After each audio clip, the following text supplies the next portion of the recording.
세 번째 종의 노래인 이사야서 50장 4절에서 11절 말씀으로 은혜를 나누겠습니다.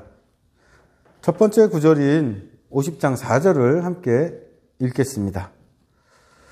주 여호와께서 학자들의 혀를 내게 주사 나로 공고한 자를 말로 어떻게 도와줄 줄을 알게 하시고 아침마다 깨우치시되 나의 귀를 깨우치사 학자들 같이 알아듣게 하시도다. 이 구절에서 나오는 나는 여호와의 종입니다. 여호와의 종에겐 중요한 특징이 두 가지가 있죠.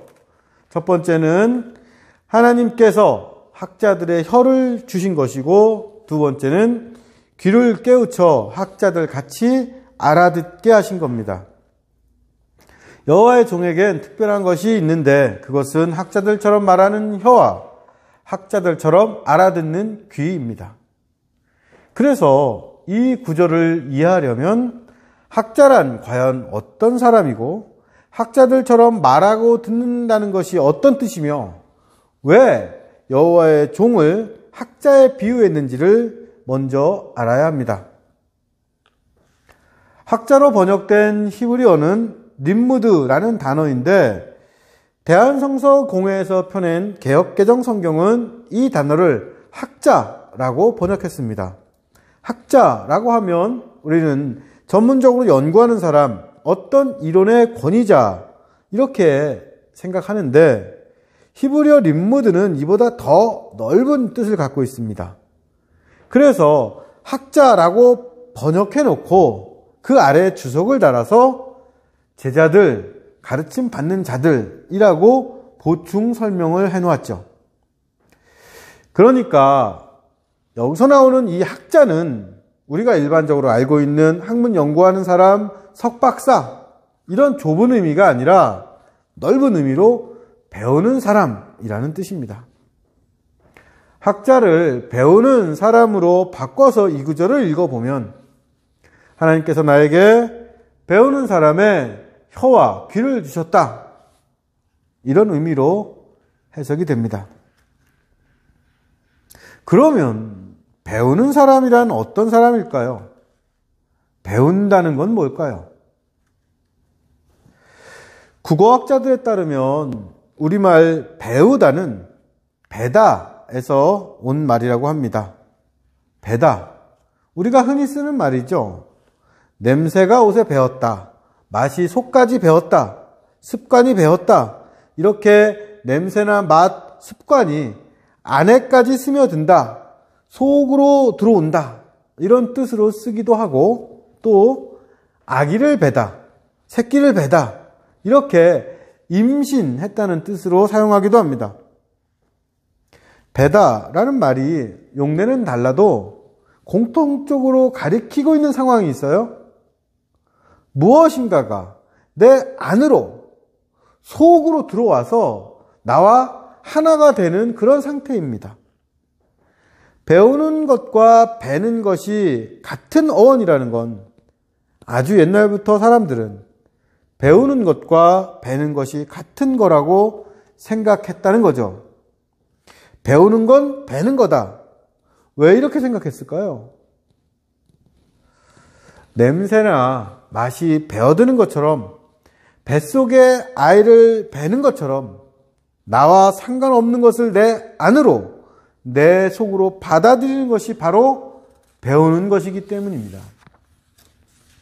생각해보면 배운다는 것의 가장 기본적인 의미가 이런 거죠. 아기가 말을 배우거나 또 어른이 운전을 배울 때를 한번 생각해 보세요.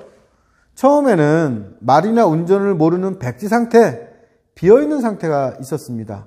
그런데 여러 과정과 시간을 거쳐서 나와 상관없는 말과 운전 기술이 나에게 내 안으로 들어오고 이것을 내 것으로 사용할 수 있게 되었습니다.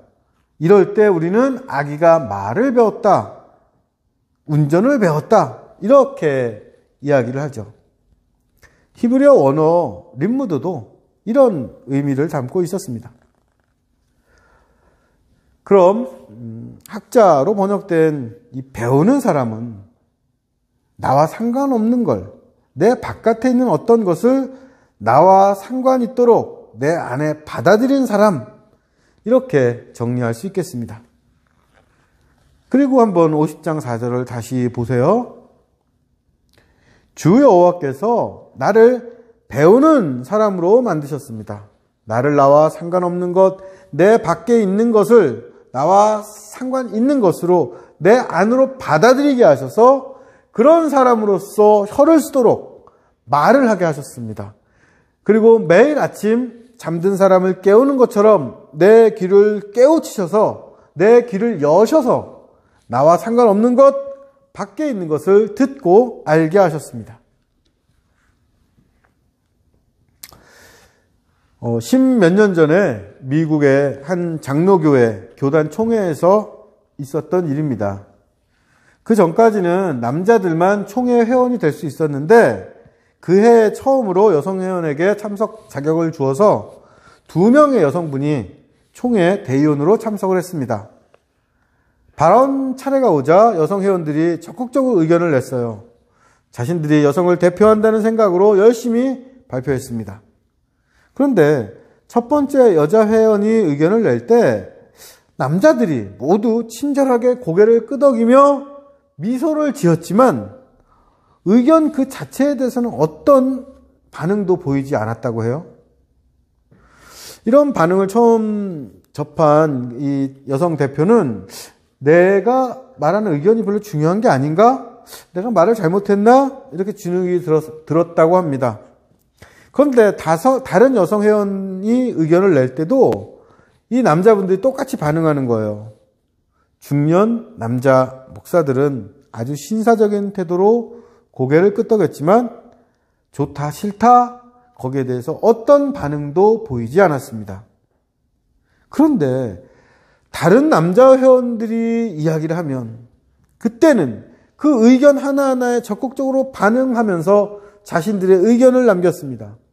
더 놀라운 건 묵살했던 여성들의 의견과 똑같은 말을 남자가 하니까 그들은 마치 처음 듣는 것처럼 열심히 반응하고 토론하더라는 겁니다. 이 여성 대표 두 분은 모멸감, 내 자신이 그냥 없어지는 것 같은 수치심을 느끼면서 총회를 떠났다고 합니다. 여성 총회원 두 분이 경험한 게 무엇이었을까요? 결코 배우지 않는 태도, 종교인들, 남자 중년 목사의 완고한 태도였던 거죠. 관계는 서로를 배우는 것이고 배우려면 일단 나를 비워야 하는데 남자 목사들은 여자가 뭘 가르쳐? 여자는 교회에서 가르치지 못해? 라는 이 성경 구절만 기억하면서 여자에게 뭐가 배울 게 있겠어? 했던 거죠. 담배 냄새에 찌들어 있으면 아무리 좋은 향수도 배지 않습니다. 소금에 절여져 있으면 단맛이 들지 않지요. 아이를 베고 있는 상태에서 또 다른 아이를 벨 수는 없습니다. 우선은 이전에 있는 것을 비워야 다른 것이 배워둘 수 있고 배울 수 있습니다. 이 관계가 안 되면 결국은 분리되고 단절되죠. 배운다는 건 나를 비우고 타인을, 다른 사람을 받아들이는 자세입니다. 세 번째 종의 노래를 시작하는 50장 4절은 여호와의 종이 어떤 분인지를 알려줍니다. 여호와의 종은 배우는 사람입니다. 특별히 여호와의 종은 사람을 배웁니다. 나를 비워서 나와 상관없는 사람, 내가 아닌 타인을 받아들이죠. 그런데 여호와의 종이 특별히 사람 중에 어떤 사람을 배울까요? 여호와의 종이 자기를 비워서 누구를 받아들입니까? 다시 말해서 배우는 사람, 학자들의 혀와 귀를 가진 여호와의 종이 이 혀와 귀로 누구에게 가서 무슨 일을 합니까? 여기에 대한 답이 이미 50장 4절에 나와 있죠. 바로 곤고한 사람입니다.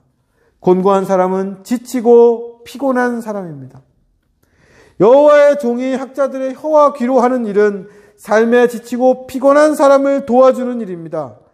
하나님께서 여호와의 종에게 학자들의 혀를 주셔서 공고한 자, 피곤하고 지친 사람을 말로 어떻게 도와줘야 하는지, 그 사람들에게 어떤 말을 해줘야 하는지 알게 하십니다. 그런데 혀로 말하려면 먼저 해야 할 일이 배우는 마음으로 듣고 받아들이는 겁니다.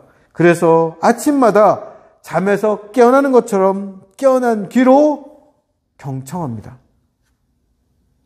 여호와의 종이 경청해야 될 말은 두 가지였을 겁니다. 하나는 공고한 사람들의 말이고 또 하나는 여호와 하나님의 말씀입니다. 그런데 공고한 사람의 말과 하나님의 말에는 공통점이 있죠. 어떤 공통점일까요? 잘 안 들린다는 겁니다. 사는 게 피곤하고 지친 사람들, 공고한 사람이 가장 자주 하는 말이 뭘까요? 말하기 싫어, 지쳐, 조용히 있고 싶어. 이런 말들입니다. 말이라도 시원하게 할 수 있으면 공고하지 않은데 말도 못하니까 괴로운 거죠. 그런데 지친다. 이렇게 말이라도 하는 사람은 차라리 괜찮습니다. 정말 공고한 사람은 아무 말도 없이 사라집니다. 스스로 세상과 다른 사람과의 관계를 끊어버리고 없어져 버려요. 그래서 이 세상엔 공고한 사람들의 목소리가 잘 들리지 않습니다. 하나님의 말씀도 마찬가지죠. 하나님께서 우리에게 직접 나타나 이거다 저거다 분명하게 말씀하시는 경우는 거의 없습니다. 공고한 사람과 하나님의 말이 쉽게 들리지 않기 때문에 하나님께서는 매일 아침 아이를 흔들어 깨우는 것처럼 우리의 귀를 깨우치시고 듣고 배우게 하십니다. 배우는 마음으로 다른 사람의 말을 알아들으라고, 특별히 말도 못할 만큼 지친 사람들의 말을 들으라고 날마다 우리를 깨우십니다. 이 구절에서 또 하나 우리가 중요하게 깨달아야 하는 것이 공고한 사람들의 말과 하나님의 말씀이 서로 연결되어 있다는 거예요. 우리가 그토록 듣기 열망하는 하나님의 목소리, 하나님의 말씀은 공고한 사람들을 통해서 우리에게 들려옵니다. 또 그 공고한 사람들이 그토록 듣고 싶어하는 하나님의 위로와 도움은 하나님의 말씀을 듣는 사람의 혀를 통해서 전달되죠. 그런데 배우는 사람이 되어서 나를 비워서 공고한 사람과 하나님의 말씀을 듣고 내 안에 진실로 이것을 받아들이면 어떤 일이 생길까요? 여기에 대해서 그 다음에 이어지는 이사야서 50장 5절 6절이 말씀해 줍니다. 함께 읽어보죠. 주 여호와께서 나의 귀를 여셨으므로 내가 거역하지도 아니하며 뒤로 물러가지도 아니하며 나를 때리는 자들에게 내 등을 맡기며 나의 수염을 뽑는 자에게 나의 뺨을 맡기며 모욕과 침뱉음을 당하여도 내 얼굴을 가리지 아니하였느니라. 하나님께서 귀를 열어 공고한 사람의 말을 듣게 하셨고 또 혀로 곤고한 사람을 돕게 하셨습니다. 여호와의 종은 이 일을 거부하거나 미루지 않습니다. 물러서지 않습니다. 그 결과가 6절입니다. 여호와의 종을 때리는 사람, 그의 수염을 뽑는 사람이 생깁니다. 고대 사회에서 수염을 뽑는 것은 아주 큰 망신을 준다는 뜻입니다. 수염이 뽑힌 사람은 수염이 다시 날 때까지 밖에 나가지도 못했습니다. 그런데 이렇게 때리고 망신 주는 것에 끝나지 않고 모욕을 주고 침을 뱉어 비인간적으로 대우합니다. 그러나 여호와의 종은 이러한 폭력과 미움과 부끄러움을 견디며 하나님께서 귀를 열어 들려주신 그 일을 계속합니다. 방금 읽은 이사야서 50장 5절 6절과 그대로 겹치는 것이 데칼코마니 같은 것이 바로 마가복음 15장 17절에서 20절입니다. 마가복음 15장 17절에서 20절 찾아서 한번 같이 읽어보시죠. 마가복음 15장 17절에서 20절입니다.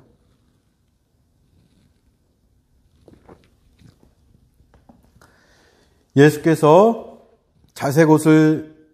예수에게 자색옷을 입히고 가시관을 엮어 씌우고 격려하여 이르되 유대인의 왕이여 평안할지어다 하고 갈대로 그의 머리를 치며 침을 뱉으며 꿇어 절하더라. 희롱을 다한 후 자색 옷을 벗기고 도로 그의 옷을 입히고 십자가에 못 박으려고 끌고 나가니라. 이사야서 50장 5절 6절은 우리를 위해 고난당하신 하나님의 아들이며 참된 여호와의 종이신 예수 그리스도를 예언하고 증언합니다. 예수 그리스도께서 고통당하신 이유는 성부 하나님과 본질상 같으신 하나님의 아들이 인간을 배우셨기 때문입니다. 하나님의 아들이 자기를 비워 종의 모습, 인간의 모습으로 나타나셨고 그분 안에 인간의 모든 공고함을 받아들이셨습니다. 하나님의 아들이 인간의 모든 약함과 슬픔을 다 배우고 짊어지셔서 그리고 끝까지 하나님의 뜻에 순종하는 것이 십자가 사건이었습니다. 그리고 계속 말씀드리지만 여호와의 종이신 예수 그리스도로 구원받아 여호와의 종을 주인으로 섬기며 이 땅에 또 다른 여호와의 종이 되어 사는 사람들이 바로 우리 성도들입니다. 그래서 여호와의 종에게 일어났던 일이 바로 우리에게도 일어납니다. 우리도 진실로 배우게 되면 나를 비워 하나님의 말씀에 귀를 열고 공고한 사람의 말을 듣고 그들을 위로하면 많은 사람에게 매맞고 망신당하고 침뱉음 당하게 된다는 뜻입니다. 노예제가 있던 시절에도 착한 노예 주인들이 있었습니다.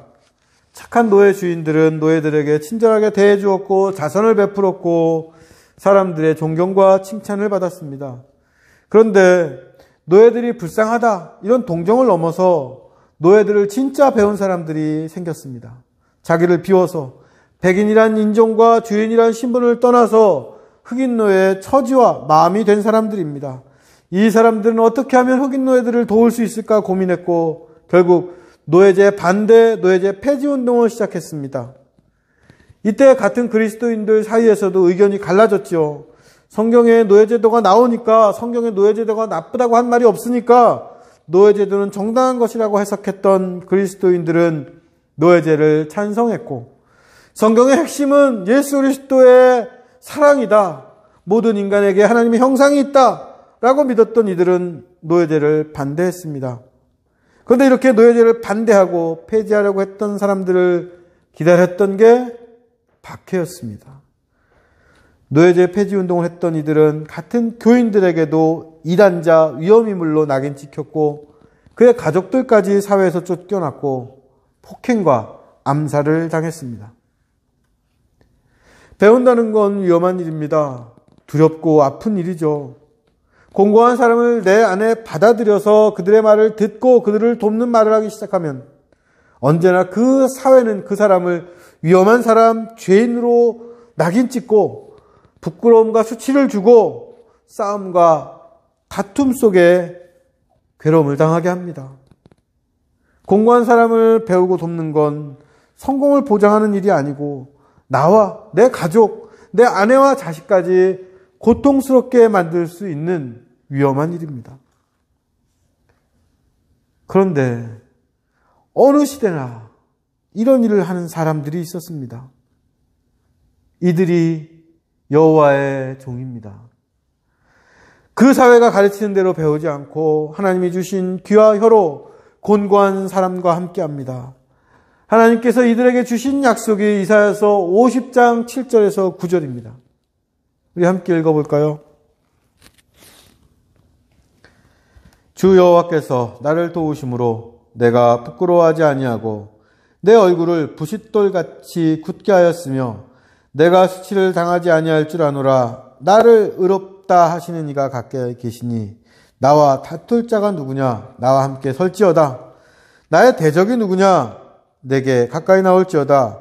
보라, 주 여호와께서 나를 도우시리니 나를 정죄할 자 누구냐? 보라, 그들은 다 옷과 같이 헤어지며 좀이 그들을 먹으리라. 수치와 모욕을 당해도 단단한 부싯돌처럼 부끄러워하지 않고 나는 의롭다, 나는 하나님의 편이다, 세상이 정죄해도 나는 옳다, 이렇게 자신 있게 말하는 사람들이 누구입니까? 교리를 내세워서 내 성서해석이 옳다 고집하면서 다른 사람을 죄인이라 낙인 찍는 종교적인 열심을 가진 사람들이 아닙니다. 이 사람들은 바로 배우는 사람들입니다. 예수 그리스도처럼 자기를 비워 공고한 사람들을 받아들이고 그들의 말을 듣고 그들을 돕는 말을 세상에 전하다 공고한 이들과 함께 매맞고 고통과 멸시당하는 사람들입니다. 자신들의 평안과 안전을 포기하고 이 세상의 약한 자, 지치고 아프고 억울하고 슬픈 사람들을 자기 안으로 받아들인 사람, 지극히 작은 자를 자기 몸처럼 사랑하는 사람들입니다. 하나님께서는 이들에게 2번이나 거듭해서 내가 너를 돕는다, 너를 도울 것이다, 내가 너와 가까이 하겠다 약속하십니다. 세 번째 종의 노래인 이사야서 50장 4절에서 11절 말씀으로 지금까지 제가 전한 메시지의 결론은 이겁니다. 배우는 사람, 여호와의 종이 되어 공고한 사람들을 우리 안에 받아들이고 바로 그것 때문에 고통스러운 일을 겪어도 하나님을 바라면서 굳게 섭시다. 반드시 하나님께서 도우십니다. 여러분, 이 결론에 아멘 하십니까? 마음속에 망설임과 갈등이 있지는 않으십니까? 예수 그리스도처럼 우리도 공고한 사람을 우리 안에 받아들이고 그 고난을 함께 하자. 이 말에 아멘 하는 그 순간에도 사실은 그게 말이 쉽지 현실에서 가능한가? 이렇게 의심하지 않았습니까? 알고 보면 가장 공고한 사람은 바로 나야, 나. 이렇게 생각하지 않습니까? 세상 사는 게 지치고 피곤해서 내 마음에 누구 한 사람이라도 받아들일 여유가 없는 게 우리 모습 아닙니까? 기본적으로 나를 비워서 다른 사람을 배우는 일은 정말 어렵습니다. 누군가를 배우는 일은 그 사람의 고통과 좌절도 함께 배우는 일이기 때문입니다. 이 세상에 고통에 예민하신 분들이 있어요. 다른 사람들의 고통과 슬픔, 심지어 도살되는 동물들의 고통까지도 자기 안으로 받아들이는 그런 분들이 있습니다. 그런데 이렇게 다른 존재의 고통에 예민하신 분들에게 제가 갖는 안타까움이 있습니다. 다른 이들의 고통을 그 배운 사람이 자기 안에 받아들인 그 고통을 감당하지 못해서 자기 일상도 우울해지고 그런 고통을 주는 사회에 냉소하고 함께 공감하지 못하는 사람을 미워하다가 좌절하고 넘어지는 걸 자주 보게 되는 겁니다. 고통에 예민해서 다른 사람의 슬픔을 배워서 그 사람에게 기쁨이 다 사라져버리는 거죠. 설교를 준비하고 있을 때 선교단체에서 오래 리더 생활을 하셨던 분에게 자신은 리더를 할 때 가면을 쓰고 사는 것 같았다는 그런 얘기를 들었습니다. 후배나 동료들의 문제와 어려움을 이해하고 받아들여주는 사람이 리더인데 이걸 진심으로 하지 못하고 이해하는 척, 공감하는 척, 사랑하는 척 하는 게 힘들었다는 얘기였습니다. 그런데 교회를 비롯한 기독교 단체에서 열심히 일하신 분들은 이런 말씀을 아주 많이 하세요. 또 목사님들도 자주 하는 그런 이야기입니다. 교회를 떠난 어떤 분은 제게 이런 얘기를 하셨어요. 교회는 약자, 소외된 사람을 사랑하자고 하면서도 사실은 약자와 소외된 사람을 구분해서 자기들 생각에 맞고 자기들 말 잘 듣는 사람만 약자, 소외된 사람이라고 하고 사랑해준다. 그게 아니면 금방 사탄이네, 이단이네 정죄한다는 거였습니다. 자신은 이런 교회의 위선이 싫어서 떠났다고 했습니다. 우리가 정말 다른 사람을 배울 수 있을까요? 나를 비워서 다른 사람을 받아들이고 함께하는 일을 현실에서, 일상에서 먹고 사는 일을 하면서 정말 어떻게 할 수 있을까요? 이건 중요한 문제이기 때문에 여기에 대해서 다음 시간에 더 깊이 다루겠습니다. 그리고 오늘은 지금까지 말씀드린 배우는 종에 대해서 중요한 내용 몇 가지를 정리하면서 설교를 마치겠습니다. 우리가 첫 번째 기억할 것은 배우는 사람의 혀와 귀를 가진 여호와의 종 예수 그리스도가 우리 구원자라는 사실입니다. 이걸 신학적인 용어로 하나님과 인간의 인격적인 관계라고 합니다. 예수 그리스도를 통해서 하나님께서는 그분 인간을 참으로 사랑하시는 분, 공고한 인간을 받아들이실 뿐 아니라 신음과 한탄을 듣고 도우시는 분이라는 걸 확증하셨습니다. 하나님과의 이 개인적이고 인격적인 관계를 확인하고 기억하고 회복하시기를 축복합니다. 하나님께서 우리를 배우신 것처럼 우리도 하나님을 배울 수 있게 되기를 축복합니다. 두 번째 기억할 것은 공고한 사람을 배우는 일. 이건 우리가 감당하기 가장 어려운 일이라는 사실입니다. 배울 게 많은 사람, 기분 좋은 에너지가 있는 사람은 누가 시키지 않아도 다시 만나고 싶고 마음에 남죠. 그런데 공고한 사람을 만나면 내 마음도 힘들고 도울 방법이 없어서 안타깝고 또 한편으론 나도 그렇게 될까봐 두렵습니다. 그래서 공고한 사람을 배우는 일, 내 안에 받아들이고 함께하는 일이 위선처럼 여겨질 때가 많은 거죠. 저는 이 갈등과 고민도 정직하고 소중한 거라고 생각해요. 그러나 이걸 넘어서는 귀한 선물이 우리에게 이미 있습니다. 그것이 바로 기도입니다. 하나님께서 가장 잘 들어주시는 기도는 배우는 사람의 혀와 귀로 드린 기도, 공고한 사람 때문에 아픈 마음으로 드리는 기도입니다. 이것이 제가 목사로서 소박하지만 분명하게 드릴 수 있는 간증입니다. 우리가 할 수 있는 일은 많지 않지만 해야 할 가장 중요한 일이 있습니다. 배우는 사람의 마음으로 공고한 사람을 제목 삼아 하나님께 기도드리는 일입니다. 이 중요한 일을 잊지 않으시기를 바랍니다. 세 번째 기억할 것은 배우는 일, 특히 사람을 배우는 일은 평생 해나가야 되는 과정이면서 나이가 들수록 더욱 부지런히 해야 하는 일이라는 사실입니다. 중요한 건 한 번에 배워지지 않습니다.